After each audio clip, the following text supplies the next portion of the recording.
Bonjour, Marc Massot, je suis le sommelier au musée des boissons et de la sommellerie. Aujourd'hui, on va vous parler de la température des vins pour le service. Donc, on a tout ce qui est vin rouge, vin blanc, vin rosé. Donc, les vins rouges, on va les servir à une température qu'on a une température chambrée, qui correspond aux pièces des vieilles demeures, donc qui oscille autour de 16-18 degrés, que ce soit en hiver ou en été. Les vins blancs, rosés, bulles, on va être à des températures de service de 10 degrés. Alors pourquoi ces températures? On va commencer par le vin rouge. Donc un vin rouge en dessous de 16 degrés, le froid va accentuer les tanins du vin. Donc on va avoir un vin qui va être beaucoup plus agressif au détriment de tout son côté aromatique. Puisque le froid va anesthésier un petit peu la dégustation et on va moins ressentir ses arômes. Par contre, l'amertume va être beaucoup plus présente. Au-dessus de 20-21 degrés, là c'est l'alcool. Puisqu'en chauffant un alcool, ça va permettre à cet alcool d'être encore plus volatile. Et là, c'est l'alcool qui va ressortir dans la dégustation, toujours au détriment des arômes. Donc voilà pourquoi un vin rouge va se servir entre 16 et 18-19 degrés. Pour tous les autres vins, que ce soit des vins pétillants, des vins blancs, des vins rosés, on va être autour de 10 degrés.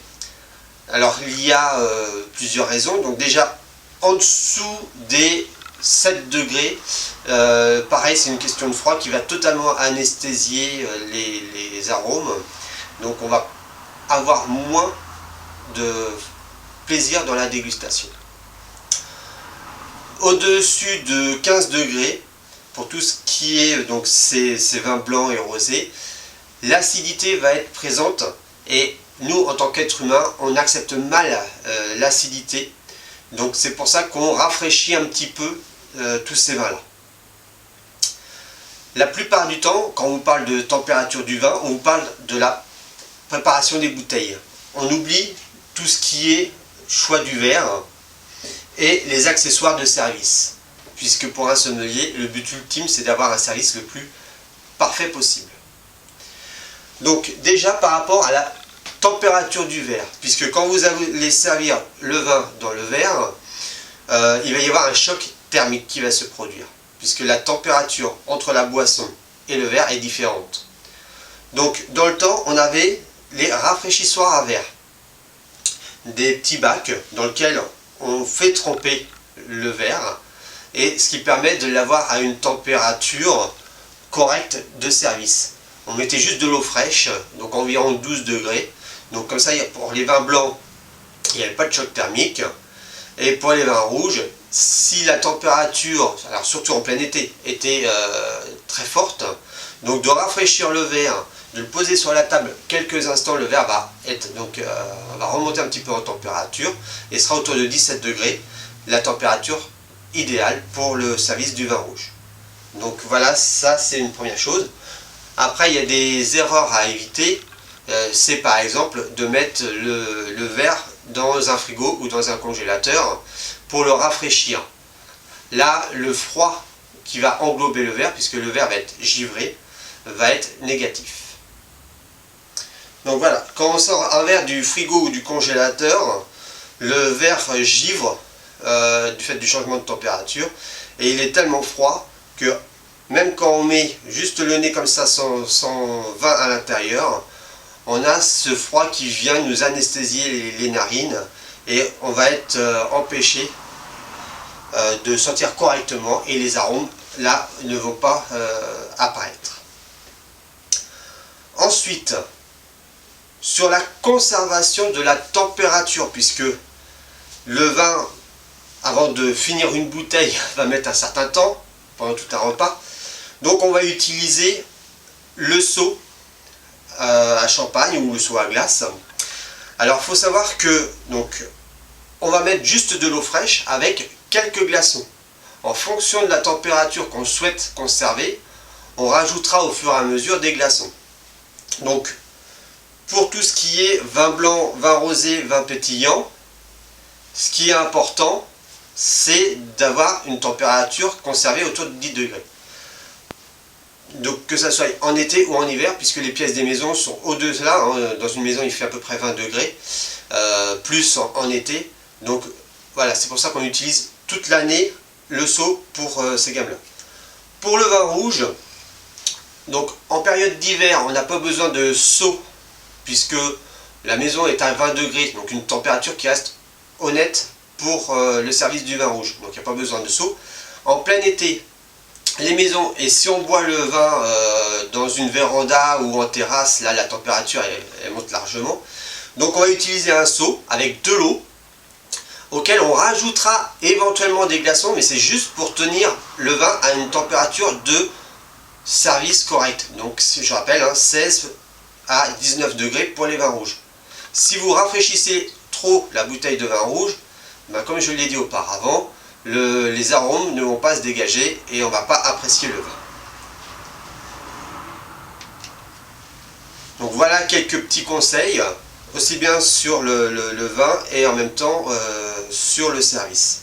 Un autre point, dernier point qu'on va pouvoir ajouter, c'est la température dans le verre, puisque là, en pleine chaleur, on arrive là au beau jour.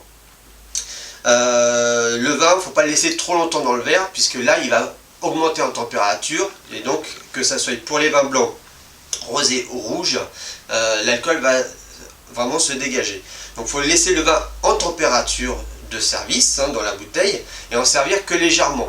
Alors on ne va pas remplir le verre jusqu'en haut, on va en servir une quantité de 2-3 gorgées pour se faire plaisir tout de même, mais on va conserver le reste du vin dans la bouteille, puisque l'effet de masse, la quantité de vin dans une bouteille, va lui permettre entre guillemets, de prendre plus de temps pour monter en température.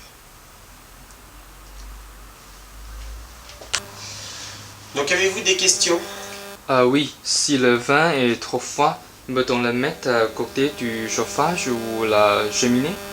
Alors si le vin, alors pour les vins blancs ou rosés ou bulles, si, enfin non, plutôt pour le vin rouge. Oui, pour le vin rouge. Oui. Donc pour le vin rouge, si c'est le cas qu'il est trop froid et pas assez chaud, effectivement de le mettre à côté d'une source chaude, donc chauffage ou cheminée, ça va lui poser un petit souci momentanément, surtout sur la dégustation. On ne va pas l'apprécier de façon optimum. C'est comme si on prenait un être humain et qu'on le mettait tout de suite sur une source trop chaude. Il va avoir un temps d'adaptation. Donc voilà, il vaut mieux le mettre progressivement et le monter en température. Donc savoir attendre des fois 20 minutes, une demi-heure, le temps que voilà, il remonte tranquillement en température, plutôt que de le mettre brusquement devant une source chaude qui va un petit peu l'empêcher de nous présenter tous ces arômes, tout ce caractère. Voilà, c'est la chose pourquoi on évite de le mettre directement devant par exemple la cheminée. Une autre question? Ok, si le vin est pas assez froid, peut-on le mettre au congélateur? Alors, là on va être plus sur les vins blancs. Donc sur tout ce qui est vin blanc, rosé, bulle, le congélateur, ça peut se faire si on est vraiment très pressé. Moi je ne le conseille pas parce que sur l'effet inverse, c'est pareil, hein, on va le matraquer brusquement, donc on ne va pas pouvoir avoir une bonne dégustation. Bien sûr on peut faire la dégustation, le vin sera plus frais, mais on n'aura pas une dégustation optimum du vin puisque tout d'un coup on va le brusquer, on va le mettre au frigo. Hein. C'est comme si, toujours pour prendre cette notion humaine, on se mettait au frigo, quand on va ressortir du frigo, on va être un petit temps frigorifié, hein, recroquevillé sur nous-mêmes, et on ne va pas pouvoir donner le maximum de nous. Le vin c'est exactement la même chose. Le fait de le mettre au congélateur, il va se recroqueviller sur lui-même, et il ne va pas dégager ses arômes, et on ne va pas avoir une très bonne dégustation. On aura une dégustation, mais pas optimum. Une autre question? Je voudrais savoir aussi pourquoi c'est pas une habitude de réfléchir à un verre. Alors oui, on va revenir sur le verre. Alors sur certaines boissons comme la bière, ça reste une habitude. Quand on va dans des bars et tout, vous le voyez, ils ont leur système d'eau qui rafraîchit le verre. Sur le vin, dans les habitudes, ça s'est perdu, malheureusement.